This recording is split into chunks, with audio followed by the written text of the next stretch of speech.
चलो ना यार, नवा साल का पार्टी मनाया जाबो। चलन भाई चलता नहीं यार, फुल मजा आई। और सही कहा था भाई। लेकिन मैं नहीं जाऊँ यार, मोटे पैसा कौड़ी नहीं है भाई। ता है यार, हमेशा पैसा पर रोवत रिथस। चल ठीक है, चिकन कढ़ाई बांगल हम ला लेबो। ते हल्दी मिर्चा लाबे? नहीं ला सको भाई, बहुत गरीबी स्थिति चला थी यार। कम से कम नून ला ले। हाँ ठीक है चलो।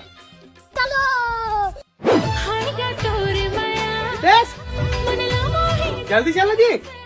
चल चल चल भाई, एक बस नून पैक कर रहे हो। अरे नून तो लेगा था, अगर चिकन मोर पर नहीं लाए ना दौड़ा के मार हूँ। भाई भाई मैं नहीं जाऊँ यार। अरे भाई ते टेंशन मत ले, एक आध कनिक दे देबो। ठीक है समझिया।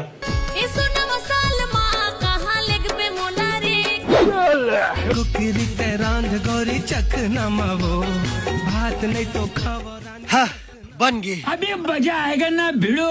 भाई चिकन और भात दोनों बन गए, अब चलो सब जन खाना बिठाओ। हाँ भाई, आज तो टोटा खावत लखाबो यार। 1.5 किलो चिकन बने भाई, खाएम तो मजा आ जी।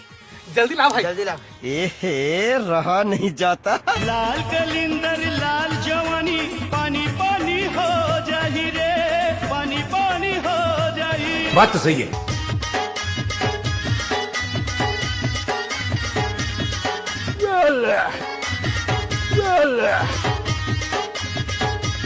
अरे भाई 1.5 किलो चिकन में ते कैसे एक पीस देवत है चार? और दे ना यार थोड़ा से।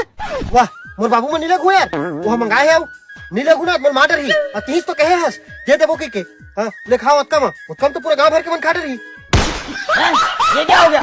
ले तू मन ही मेरे खा, मैं अपन बाबू तेरे खाऊं।